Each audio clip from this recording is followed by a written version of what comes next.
Stats, and this is what I was talking earlier. Data tells a story and numbers don't lie. We can see it. We can see what he was shooting for. We can see what he did.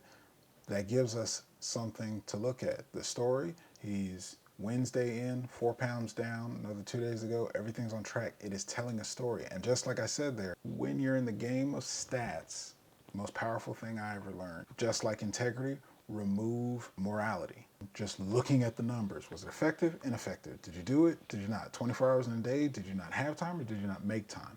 That's the difference in winning and losing. That's the difference in squeezing another inch out. Wherever you can be precise, but you have to drop the morality.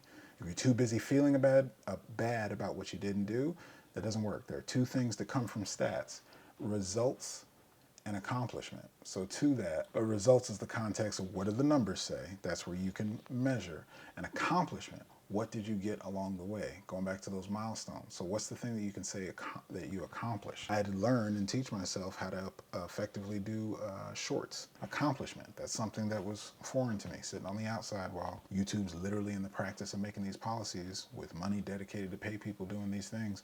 I just haven't tried because I'm confused. What's a milestone? I accomplished getting something. All it took was activity. So stats are important. Being able to be with the numbers, letting them tell you the story, and they don't lie. There is no morality. There's no morality. Numbers don't lie. So just be with the information. Don't make it good, bad, right, wrong. Make it your fuel, your ammo, your ammunition to do damage on your goals, man. Tear shit up and beast out.